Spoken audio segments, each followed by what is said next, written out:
안녕하세요, 김호준입니다. 트럼프 대통령이 1박 2일 일정으로 방한합니다. 관련해 일본은 2박 3일인데 우리는 1박 2일 일정이라며 한국 홀대 기사가 쏟아졌습니다. 그래서 박근혜 전 대통령 시절 오바마 대통령 방한 기사도 찾아봤습니다. 그때도 우리는 1박 2일, 일본은 2박 3일. 당시 오바마는 오후에 도착해 다음날 오후에 떠납니다. 사실상 만 하루. 하지만 한국 홀대 기사는 없었습니다. 이번 방문은 의전 문제로 전날 밤이 아니라 오전 도착하는 일정으로 한미가 합의. 그리고 일본에는 오후 늦게 도착해 오전에 떠나니 사실 공식 일정 시간은 거의 같습니다. 물론 미국이 전통적으로 일본을 우리보다 중요한 외교 파트너로 항상 취급해온 건 부인할 수 없는 역사입니다. 현직 틸러슨 장관도 그런 말을 했죠. 일본은 가장 중요한 우방국, 한국은 동맹 중 하나. 그러니까 제대로 된 문제의식이라면 미국의 동북아 외교 전략 자체를 따져야 맞는 겁니다. 그게 아니라 하룻밤 더 자네 아니네로 미국이 우리를 더 중요하게 취급하네 아니네 따진다는 거. 이거 정말 유치한 거 아닙니까? 일본보다 미국에 더 중요한 우방이 되는 방법이 하룻밤 더 자고 가라고 하는 겁니까?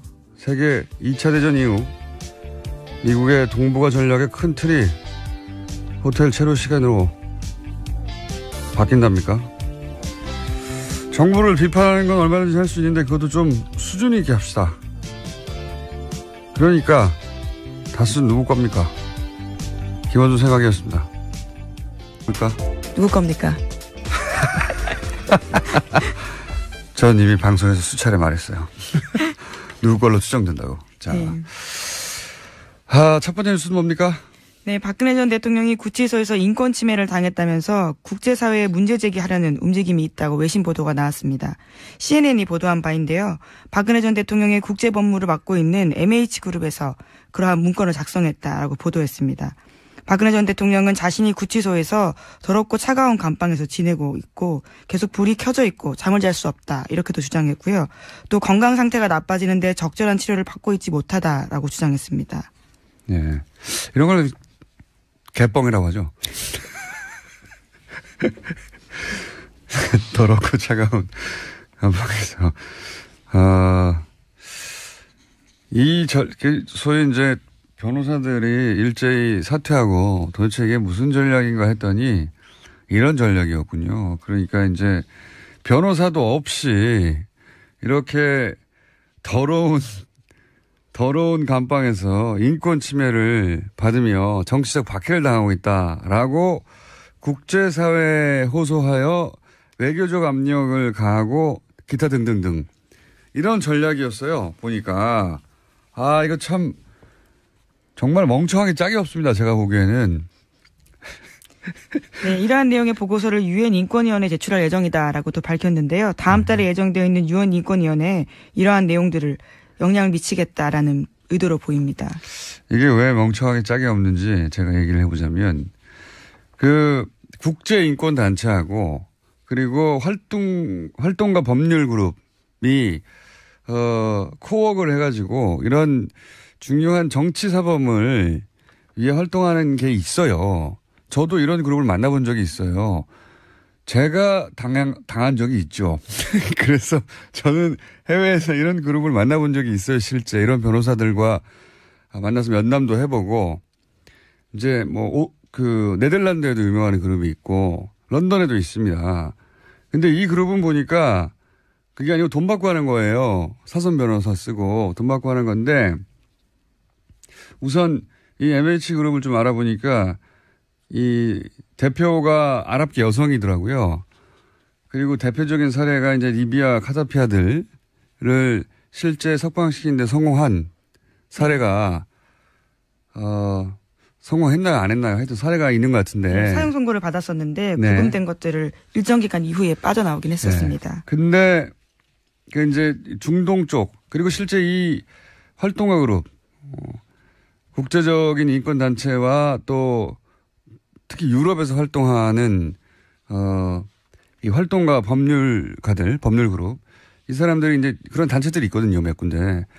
그 사람들이 주로 이제 뭐 아시아에서는 미얀마나 베트남이나 중국 아니면 나머지 국가에서는 아프리카나 중동 이런 지역의 이제 정치적 정치범들이나 또는 뭐 박해받는 열악한 인권 환경에 있는 것을 위해서 활동하는 사람들인데 그런데 지금 이 MH그룹의 이 대표가 아마도 아랍계여서 특히나 이 케이스가 대표적으로 올라온 것 같은데 리비아의 카다피 아들. 근데 제가 왜 멍청하다고 생각하냐.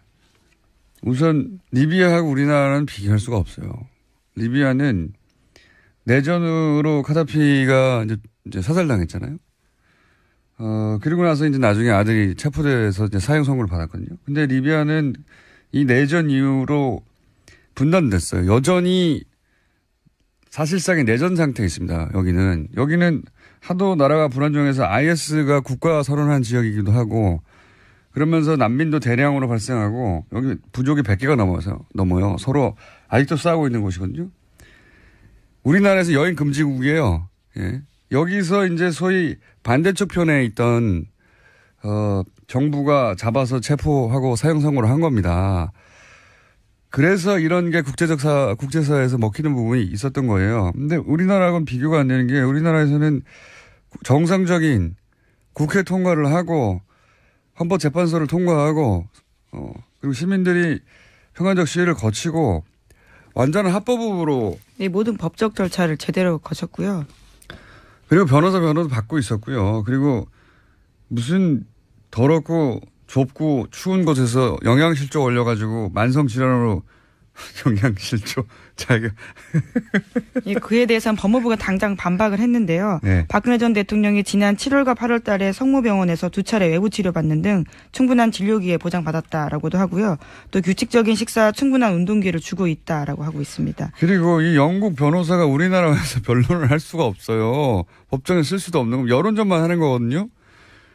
생각해 보세요. 이게 정말 멍청한 전략이라고 생각하는 게 우리나라 사법부를 더 열받게 하는 것이고요. 기본적으로. 우리나라 교정당국도 열받게 하는 것이고요. 우리가 언제 그랬다고 그래. 우리 정부도 열받게 하는 겁니다. 우리가 무슨 박해를 했다고 그래. 그리고 우리 외교부도 열받게 하는 거군요. 이 질의 상대가 이제 외교부란 말이죠. 유엔 쪽에서. 근데 우리 외교수장이 유엔 전문가예요. 난 성공할 수가 없다고 봅니다. 이 전략이 도대체가. 이런 바보 같은 전략을 구사하니까 참 반갑긴 하네요. 예, 심지어 이러한 인권 상황에 대해서 문제 제기를 했을 경우에는요. 이미 네. 지난 3월 달에 비정부 기구의 의견 개진이 필요하다라고 합니다. 하지만 이제 와서 하는 것들이기 때문에요. 당장 의견 개진을 하기도 쉽지 않은 상황이라고 하고요. 이건 무의미하다니까요. 네, 여론전에 불과하다라는 거죠. 국제적으로 망신을 당할 거라고 봅니다. 저는. 이 전략을 구사해서 굉장히 일관되게 이 관련 기관들과 또는 외교부가 명확한 근거를 들어서 반박할 거거든요. 정말 특별히 나쁜 대우를 받고 있다면 그럼 다른 수감자들하고 똑같은 대우를 해주면 됩니다. 같이 집어넣어가지고. 지금 특별한 대우를 받고 있잖아요. 네, 지금 혼자 쓰고 있고요. 또 일반 수용자에 비해서 4배 정도 크기에 있는 수용시설에 있습니다. 자, 이건 정말 멍청한 전략이라고. 이게 어떻게 성공할 거라고 생각하는 건지.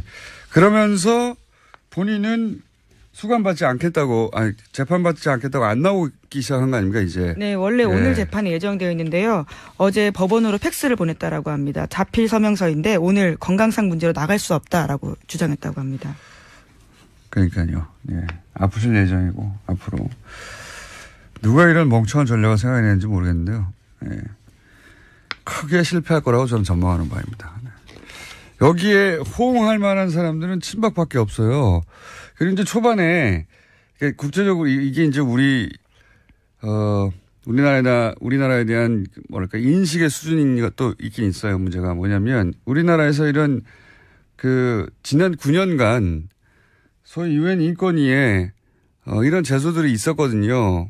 문제 제기가 있었어요. 실제 이런 권력자가 아니라. 네, 제소자 인권 문제와 관련된 있는 부분들이죠. 노조 간부들에 대한 박해. 그런 거 다 박근혜 전 대통령이 무시했거든요. 이때까지. 근데 본인은 몇 배나 더 훌륭한 대우를 받으면서 이제 거기 다시 제소한 건데 안 먹힙니다. 이게.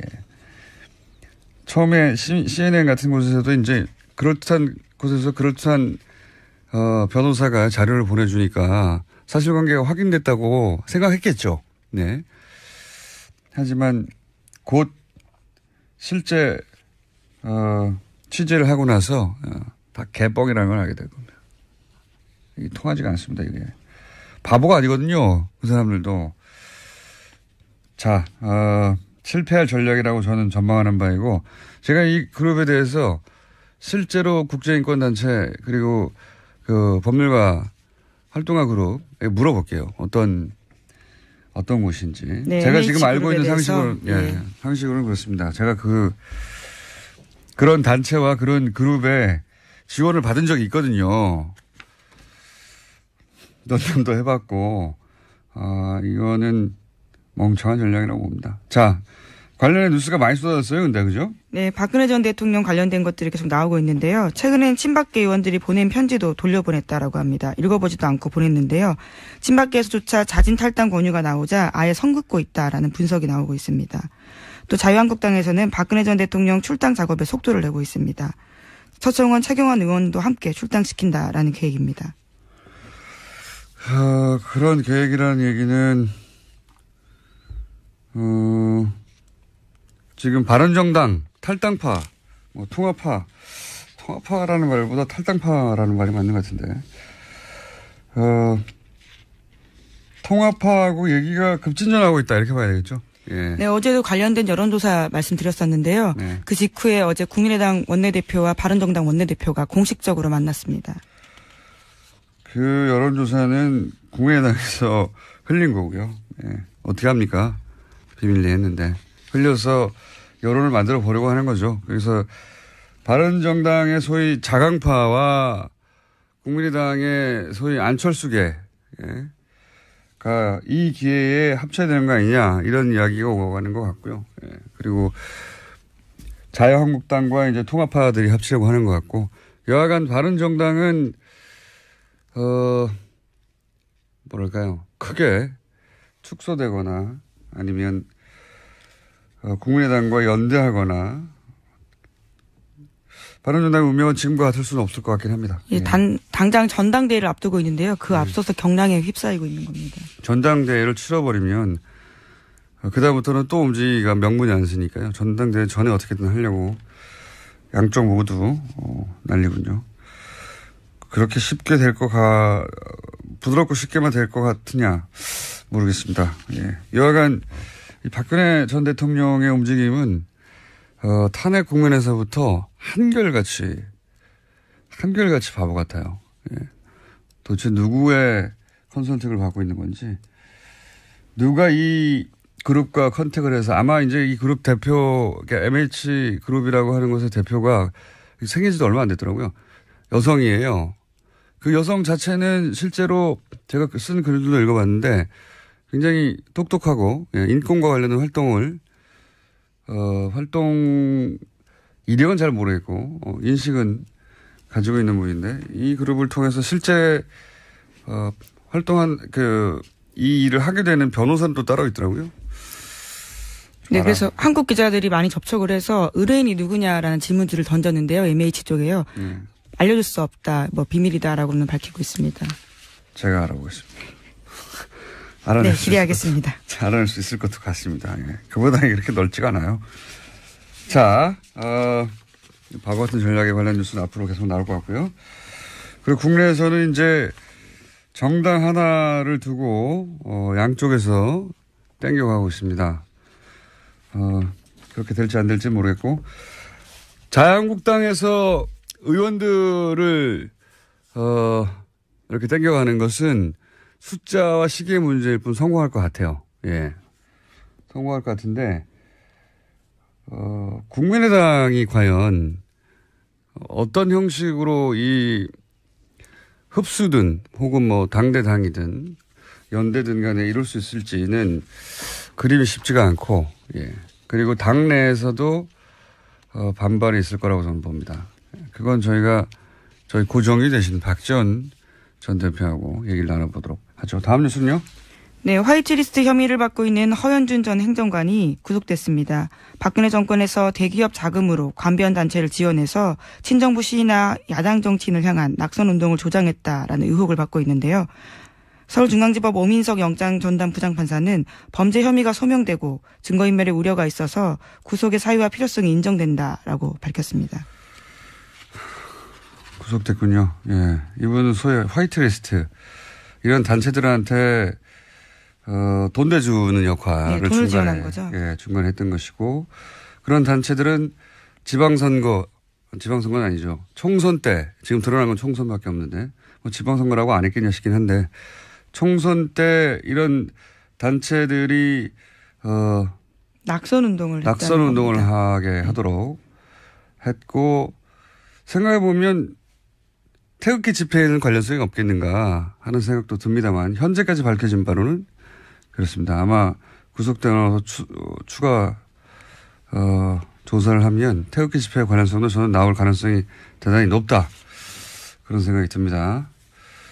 자, 허현준 전 행정관이 그래서 이제 돈줄을 관리하기 위해서 정경련 직원에 대해서도 예, 말을 잘 안 듣거나 연락을 잘 안 받으면 자리를 바꿔버리고 뭐 그런 뉴스도 같이 있죠. 예, 오늘 아침 한겨레신문 보도인데요. 정경영 실무자가 소위 자신의 말에 따르면 빡빡하게 굴어서 불만이 많다라는 이야기를 하면서 인사조처를 요구했고 실제로 해당 담당자가 사회공헌팀이 아닌 다른 곳으로 배치가 돼서 담당자가 바뀌었다라고 합니다. 알겠습니다. 네, 영국 변호사는 뭐 전 세계 변호사가 마찬가지입니다. 많은 영국 변호사는 돈을 주면 모두를 다 변호해주는. 네, 갑자기 다시 박근혜 전 대통령 이야기로 넘어가신 거죠? 또 생각났어요. 네. 그러기로 유명한, 예. 네, 보니까 지난 9월 26일에도 관련된 광고를 실은 적이 있더라고요. 그때부터 작업을 쭉 해왔던 걸로 보입니다. 그러니까요. 그래서 맡길 곳을 찾았겠죠. 제가 좀 알아볼게요. 이 분야를 좀 압니다, 제가. 자, 다음 뉴스는요. 네. 박근혜 정부 시절 청와대가 포털 사이트를 통제하려고 시도했다라는 보도가 나왔습니다. 오늘 아침 한국일보 보도인데요. 한국일보가 입수한 박근혜 정부 시절 청와대 캐비닛 문건에서 나온 내용입니다. 2015년 5월 11일에 이병기 당시 대통령 비서실장이 한 지시인데요. 관련해서 지시는 이렇습니다. 비판 세력들의 주된 활동 사이버 공간이 네이버라면 그 경영진을 적극 설득 순화시키려는 노력을 기울여야 한다라는 요구가 쓰여 있었습니다. 네, 여기 대해서 네이버는 뭐라고 그랬답니까? 네, 관련해서 그런 요구를 받은 적이 없다면서 요청을 받았다고 해도 들어주거나 영향을 받진 않았을 것이다라고 밝혔습니다. 이 네이버 핵심 관계자는 모를 수도 있죠. 예, 모를 수도 있는데 지금 대통령 비서실장이 회의하면서 그런 얘기를 했다는 거 아닙니까? 당시에 예, 서슬이 퍼를 때 요청을 받은 적도 없고 받았다고 해도 들어주지 않았을 것이고 어떤 영향도 받지 않을 것이다. 뭐 이렇게 기업 관계자는 말할 수밖에 없는데 삼성, 현대 같은 우리나라에 수십 년 된 재벌들이 불려가서 대통령 원하는 거 다 들어줬어요. 예. 네이버가 뭐라고요? 우리나라를 수십 년간 지배해온 대재벌들도 그러는데 예. 그에 비하면 네이버는 작은 신생회사예요. 따지고 보면 IT 분야에서야 공룡이지만 미국에서도 뭐 구글이나 야후나 마이크로소프트 우리하고 비교가 안 되는 규모의 회사들이 스노든의 폭로에 따르면 정부 요구에 서버를 다 털어줬다는 거 아닙니까? 열어줬다는 거 아니에요. 백도 소위 열어줘서 언제든지 메일도 확인하고 하게 줬다는 거 아닙니까? 예. 네, 2015년 5월 달이면 세월호 참사 일주기 직후이고요. 또 당시에 성완종 리스트가 나와서요. 관련된 의혹들로 정부가 곤혹을 치르고 있을 때였습니다. 네이버에 댓글을 달라는 게 아니라 경영진을 지금 순화시키라는 거 아니에요? 네, 적극 설득, 순화시키려는 노력이 필요하다라는 문건이 나온 겁니다. 정부가 무슨 뭐 인권단체입니까? 가서 설득하게. 예. 그게 실제로 어떻게 집행이 됐는지 혹은 이 회의가 유일한 소위 이제 당연하거든요. 정부 쪽에서는 매체 하나하나가 아니라 그 매체의 모든 뉴스를 다 털어서 어떤 뉴스를 맨 위에 올릴까 하는 권한을 이쪽이 가지고 있었잖아요. 예, 사실상의 우리나라에는 모든 미디어의 편집 권한, 노출 편집 권한 늘 여기서 가지고 있었던 거예요. 그러니까 얼마나 통제하고 싶었겠어요. 근데 지금은 이제 그 중에 하나의 문건이 나왔을 뿐이고 이게 처음 한 생각이겠냐 이거예요. 예. 저는 그렇게 생각하지 않습니다. 네이버가 뭐라고요? 그냥 회사예요. 회사 공공기관 어마어마한 공공기관 어마어마한 대재벌도 주물럭주물럭 했는데요. 그런 생각을 하는 게 합리적인 추정이죠. 거꾸로 네이버는 그 수많은 요구들을 어떻게 안 들어주고 아무런 영향도 받지 않았는지 예. 책을 하나 내도 됩니다. 정말 그랬다면. 그리고 그랬다면 누군가 감옥에 갔겠죠. 라고 저는 생각하는 바입니다. 자, 다음 뉴스는요. 네, MBC 관련된 소식입니다. 김원배 방송문화진흥회 이사가 어제 사퇴 의사를 밝혔습니다. 모건대 총장 출신인데요. 김 이사는요, 박근혜 정권 당시에 여권 추천으로 임명된 바가 있습니다. 김 이사의 사퇴가 공식적으로 처리가 되면요, 빈자리는 현재 여당인 더불어민주당의 추천 인사로 채워지게 됩니다. 박문진 이사진이 이제 구성이 역전되는 거네요. 이렇게 되면. 그죠? 네, 그렇죠. 지금 MBC 사장 해임 권한을 가지고 있는 박문진의 행보가요, 굉장히 중요하게 결정됩니다. 그러면 이제 MBC 총파업 사태가 갑자기 급진전될 수도 있겠습니다. 예, 이렇게 되면. 뭐 아직 확정된 건 아니니까요. 그런데 의사를 밝혔다는 뉴스가 나왔네요. 이렇게 되면 MBC 본부 총파업이 앞서가는 거긴 한데요. 아직. 요 뉴스만을 기준으로 보자면, 총파업이 중요한 분수령을 지나고 있는 와중이네요. 네, 게다가 고용주 박문진 이사장 같은 경우에도 자신의 거취 문제를 고민하고 있다라고 언론과 통화에서 밝혀서요. 여러 가지로 분수령을 맞이할 전망입니다. 알겠습니다. 다음 뉴스는요? 네, IS와 관련된 소식도 있는데요. 이슬람 무장 세력인 IS가 4년 가까이 장악했던 시리아 라카를 빼앗겼습니다. 경제 수도 모술에 이어서 라카까지 빼앗기면서 IS가 대부분의 근거지를 잃게 됐습니다.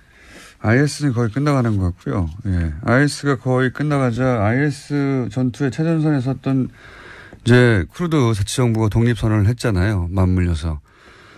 그 쿠르드 독립도 어렵게 됐다는 뉴스가 많이 나왔어요. 예. 네, 이라크 정부군이 쿠르드 자치정부가 장악했던 핵심 유전지대인 키르크루크 주요 지역을 모두 점령했다라고 합니다. 키르크루크요? 예. 다시 읽어보세요. 키르크쿠주. 죄송합니다. 키르크쿠주입니다. 예. 제가 알기로는 4글자인데 5글자 갑자기 네. 나와가지고. 예. 근데 이제 이거 관련해서 저는 이제 국제 문제에 관심이 많아서 이런 뉴스를 눈여겨보는데 우리가 이 뉴스를 보도하면서 그런 식으로 보도를 많이 했어요. 쿠르드의 독립선언이 오히려 독이 됐나. 이런 식의. 저는 근데 굉장히 잘못된 시각이라고 보는 게 가장 최전선에 싸운 게 쿠르드였거든요. 왜냐하면 미국이랑 서방 이런 쪽에서 이번에야말로 독립의 적기다. 니네가 공을 세우고 독립을 하라. 이런 식으로 부추겼어요. 실제.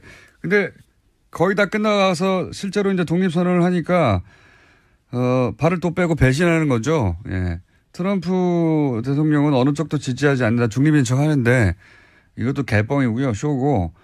실제로는 미국 국무부에서 반대한다고 했죠. 이미. 그리고 더 중요하게는 이라크에 있는 미국 대사에서도 반대한다고 했어요. 대사관에서도. 반대하는 거예요. 독립을.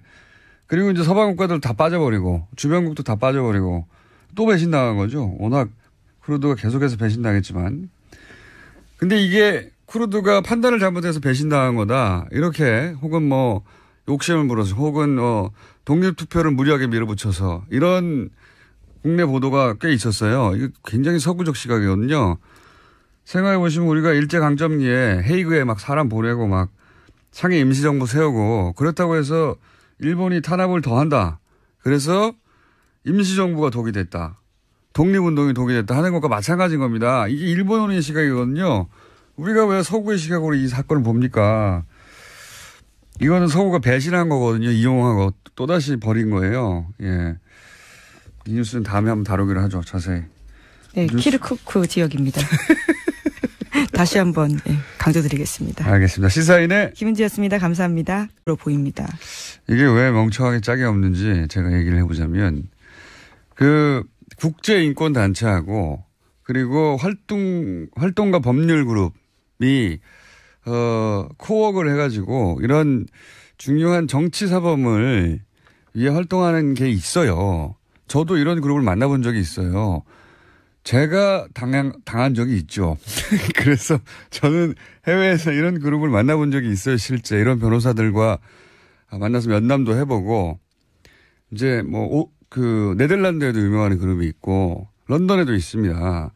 근데 이 그룹은 보니까 그게 아니고 돈 받고 하는 거예요. 사선 변호사 쓰고 돈 받고 하는 건데 우선 이 MH 그룹을 좀 알아보니까 이 대표가 아랍계 여성이더라고요. 그리고 대표적인 사례가 이제 리비아 카다피 아들을 실제 석방시키는데 성공한 사례가 성공했나요 안 했나요? 하여튼 사례가 있는 것 같은데. 네, 사형 선고를 받았었는데 구금된 것들을 일정 기간 이후에 빠져나오긴 했었습니다. 네. 근데 그 이제 중동 쪽 그리고 실제 이 활동가 그룹 국제적인 인권 단체와 또 특히 유럽에서 활동하는 이 활동가 법률가들 법률 그룹 이 사람들이 이제 그런 단체들이 있거든요 몇 군데. 그 사람들이 주로 이제 아시아에서는 미얀마나 베트남이나 중국 아니면 나머지 국가에서는 아프리카나 중동 이런 지역에 이제 정치범들이나 또는 박해받는 열악한 인권 환경에 있는 것을 위해서 활동하는 사람들인데 그런데 지금 이 MH그룹의 이 대표가 아마도 아랍계여서 특히나 이 케이스가 대표적으로 올라온 것 같은데 리비아의 카다피 아들. 근데 제가 왜 멍청하다고 생각하냐. 우선 리비아하고 우리나라는 비교할 수가 없어요. 리비아는 내전으로 카다피가 이제 사살당했잖아요. 그리고 나서 이제 나중에 아들이 체포돼서 이제 사형 선고를 받았거든요. 그게 아니라 하룻밤 더 자네 아니네로 미국이 우리를 더 중요하게 취급하네 아니네 따진다는 거. 이거 정말 유치한 거 아닙니까? 일본보다 미국에 더 중요한 우방이 되는 방법이 하룻밤 더 자국하라고 하는 겁니까? 세계 2차 대전 이후 미국의 동북아 전략의 큰 틀이 호텔 체류 시간으로 바뀐답니까? 정부를 비판하는 건 얼마든지 할 수 있는데 그것도 좀 수준 있게 합시다. 그러니까 다스는 누구 겁니까? 김원준 생각이었습니다. 뭘까? 누구 겁니까? 전 이미 방송에서 수차례 말했어요. 누구 걸로 추정된다고. 자, 첫 번째 뉴스는 뭡니까? 네, 박근혜 전 대통령이 구치소에서 인권 침해를 당했다면서 국제사회에 문제 제기하려는 움직임이 있다고 외신 보도가 나왔습니다. CNN이 보도한 바인데요. 박근혜 전 대통령의 국제 법무를 맡고 있는 MH그룹에서 그러한 문건을 작성했다라고 보도했습니다. 박근혜 전 대통령은 자신이 구치소에서 더럽고 차가운 감방에서 지내고 있고 계속 불이 켜져 있고 잠을 잘 수 없다 이렇게도 주장했고요. 또 건강 상태가 나빠지는데 적절한 치료를 받고 있지 못하다라고 주장했습니다. 네, 이런 걸 개뻥이라고 하죠. 더럽고 차가운 감방에서 소위 이제 변호사들이 일제히 사퇴하고 도대체 이게 무슨 전략인가 했더니 이런 전략이었군요. 그러니까 이제 변호사도 없이 이렇게 더러운 감방에서 인권 침해를 받으며 정치적 박해를 당하고 있다라고 국제사회에 호소하여 외교적 압력을 가하고 기타 등등등 이런 전략이었어요. 보니까 이거 참 정말 멍청하게 짝이 없습니다. 제가 보기에는. 네, 이러한 내용의 보고서를 유엔 인권위원회에 제출할 예정이다라고 또 밝혔는데요. 다음 달에 예정되어 있는 유엔 인권위원회에 이러한 내용들을 영향을 미치겠다라는 의도로. 안녕하세요. 김호준입니다. 트럼프 대통령이 1박 2일 일정으로 방한합니다. 관련해 일본은 2박 3일인데 우리는 1박 2일 일정이라며 한국 홀대 기사가 쏟아졌습니다. 그래서 박근혜 전 대통령 시절 오바마 대통령 방한 기사도 찾아봤습니다. 그때도 우리는 1박 2일, 일본은 2박 3일. 당시 오바마는 오후에 도착해 다음날 오후에 떠납니다. 사실상 만 하루. 하지만 한국 홀대 기사는 없었습니다. 이번 방문은 의전 문제로 전날 밤이 아니라 오전 도착하는 일정으로 한미가 합의. 그리고 일본에는 오후 늦게 도착해 오전에 떠나니 사실 공식 일정 시간은 거의 같습니다. 물론 미국이 전통적으로 일본을 우리보다 중요한 외교 파트너로 항상 취급해온 건 부인할 수 없는 역사입니다. 현직 틸러슨 장관도 그런 말을 했죠. 일본은 가장 중요한 우방국, 한국은 동맹 중 하나. 그러니까 제대로 된 문제의식이라면 미국의 동북아 외교 전략 자체를 따져야 맞는 겁니다.